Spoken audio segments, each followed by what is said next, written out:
Zee 24 तास एक पाऊल पुढे. निर्णय जो काही निकाल लागलेला आहे साहजिकच आहे. काँग्रेसचं सरकार तिकडे कोणालाच यावं असं वाटत नव्हतं, आम्हालाही वाटत नव्हतं. परंतु मी कर्नाटकाकडे एका वेगळ्या नजरेने बघतोय. कर्नाटकामध्ये काँग्रेसचं सरकार आलं हे जरी न आवडणारं किंवा न आवडणारी गोष्ट झाली असली तरी देखील विशेषतः महाराष्ट्र कर्नाटका सीमा भागातल्या मराठी जनतेवरती अन्याय करणारं, त्यांच्या भावना पायदळीत उडवणारं एक सरकार गेलं याचा मला नक्की आनंद आहे. आणि नवीन जे काही सरकार आलेलं आहे त्यांनी तरी आता इथल्या सीमा भागातील मराठी जनतेच्या भावना या समजून घ्याव्यात. नुसता वर्षांचा प्रश्न नाही तर पिढ्यांचा प्रश्न आहे. अनेक पिढ्या तिथली जनता सांगते की आम्ही मराठी आहोत, आम्हाला महाराष्ट्रात जाऊ द्या. परंतु तसं होऊ न देता त्यांच्यावरती भाषिक अत्याचार हा चाललेला आहे. हा भाषिक अत्याचार प्रथम या नव्या सरकारने थांबवला पाहिजे. आणि आपल्या देशामध्ये आपण लोकशाही आहे असं मानतो तर त्या लोकभावनेचा आदर करून त्यांना जे हवं आहे ते आपण दिलं पाहिजे. त्याचबरोबरीने गेल्या काही वर्षांनंतर महाराष्ट्र एकीकरण समितीचे 2 आमदार निवडून आलेले, खरं 5 तरी किमान यायला हवे होते, पण 2 आमदार नव्याने निवडून आलेले आहेत, त्यांचं मी आज अभिनंदन करतोय.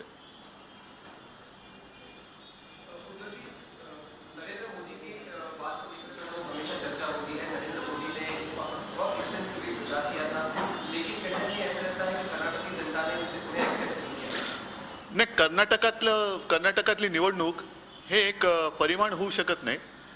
या निवडणुकीनंतर येत्या काही महिन्यांमध्ये खास करून मध्य प्रदेश, छत्तीसगड आणि राजस्थानच्या निवडणुका होतील. मला खात्री आहे की तिकडे भारतीय जनता पक्षाचं सरकार येईल आणि त्या निवडणुका विशेषतः लोकसभेच्या तोंडावर होतील. आणि मग ही जी काय आपली चर्चा चाललेली आहे ती चर्चा तुमची उलट्या दिशेने त्याचा प्रवास सुरू होईल.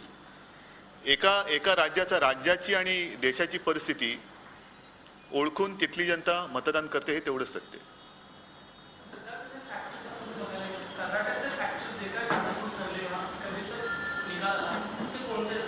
नाही, आता मी एवढा काय राजकीय तज्ज्ञ किंवा विश्लेषक नाही की मी इथे बसल्या कर्नाटकातलं काही सांगेन. मी तूर्त एवढंच सांगेन की तिकडे खास करून मराठी जनतेच्या भावना पायदळीत उडवणारं सरकार गेलं ह्याच्याबद्दल मला आनंद आहे.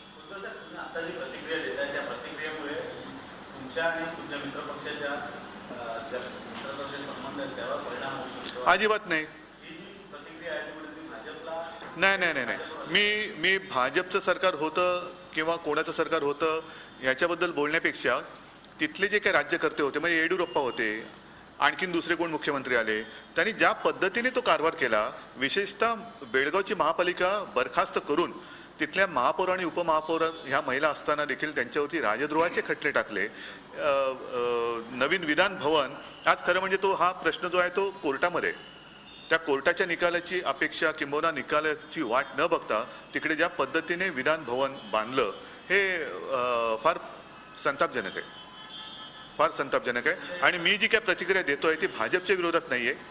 तिथली जी काही लोक होती त्यांनी तो कारभार केलेलाच आहे, तो कारभार केलेला आहे आणि म्हणून तिथल्या जनतेने त्यांना घरी पाठवलेलं आहे.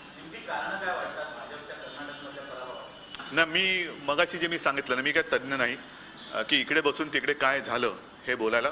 परंतु एक गोष्ट मी पुन्हा सांगतो की एका निवडणुकीच्या निकालावरनं तुम्ही मोठे आराखडे किंवा मोठी चित्र पाहू शकत नाही. ही कर्नाटकाची निवडणूक झालेली आहे.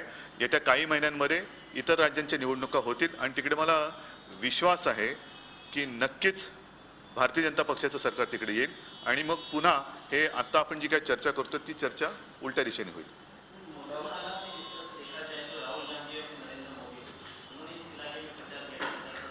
नहीं, जैसे मैंने अभी कहा कि एक राज्य की इलेक्शन थी.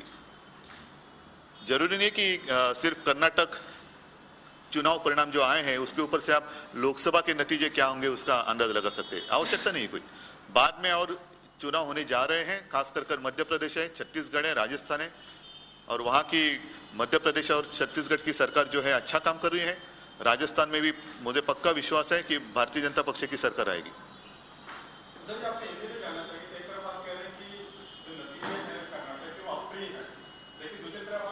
बिल्कुल है क्योंकि मैं तो भारतीय जनता पक्ष के साथ हूं. कांग्रेस के खिलाफ जो आघाड़ी है उसका मैं भी एक घटक पक्ष हूँ और इसलिए जो कर्नाटक जो भी कुछ हुआ है मैं तो खुश नहीं हूँ। कांग्रेस की सरकार वहाँ नहीं आनी चाहिए थी। साथ में मैंने जो कहा है वो वहाँ की जो जनता है, विवादास्पद जो भूभाग है जिसे हम सीमा भाग कहते हैं, बेलगांव कारवार वगैरह वगैरह जो है वो उस इलाके में मराठी जनता रहती है और उनकी भावना की उनकी जो भावना है उसका आदर किए बगैर ये जो सरकार थी वो अपना कारोबार चला रही थी, अन्याय कर रही थी और इसलिए मुझे खुशी भी है कि मराठी लोगों के ऊपर अन्याय करने वाली सरकार आज गई है। तो आपको क्या लगता है कि जो सरकार आई है वो उनका सम्मान करने के लिए मैं आशा करता हूं हम अगर प्रजातंत्र मानते हैं अपने देश में है तो वहां की जनता जो है उसकी भावना का तो आदर होना चाहिए, करनी चाहिए और ये सरकार करेगी ऐसी मैं आशा करता हूँ। बीजेपी के खिलाफ नहीं है, वहां सरकार में बैठे हुए जो लोग थे ना, येडियुरप्पा थे और कोई थे, उन्होंने जो कुछ कारोबार किया है वो आज बीजेपी को भुगतना पड़ रहा है।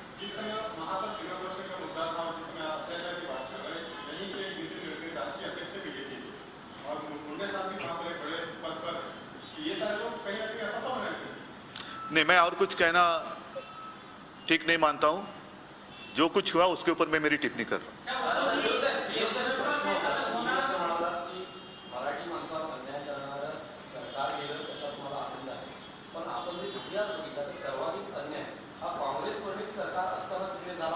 आहे हे खरं आहे, कोणत्याही पक्षाचं बरोबर आहे, कोणत्याही पक्षाचं सरकार हे तिथल्या मराठी जनतेच्या सोबत कधीच राहिलेलं नाहीये। फक्त माणसं बदललेली आहेत। नवीन माणसं जर का तिकडे नव्या सरकारमध्ये आलेली असतील तर त्या लोकांनी इतिहासाची पुनरावृत्ती होऊ देऊ नये एवढीच माझी आशा आहे। आणि नाही जर तुमचं म्हणणं असं असेल तर आणि ते खरं आहे तर मग तिकडे राष्ट्रपती राजवट लागायला पाहिजे, मग कोणतंच सरकार नको। आणि तीच आमची भावना आहे की तिथल्या सीमा भागाचा निकाल जोपर्यंत लागत नाही तोपर्यंत तो भूभाग केंद्रशासित करावा, हे सर्वोत्तम आहे। पण जर का तुम्ही निवडणुका मागून निवडणुका घेणार असाल तर आजपर्यंत जे काही घडलं त्याच्यावरती मी बोलतोय।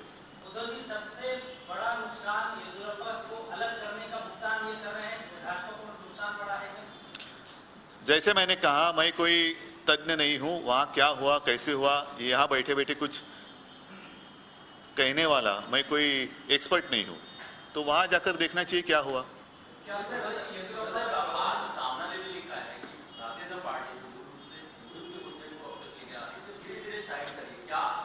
नहीं, इस विषय पर मैं विस्तार से कभी चर्चा करूंगा, जरूर करूंगा। आज कर्नाटक का रिजल्ट उसके बारे में सब सारी जगह पे चर्चा हो रही है।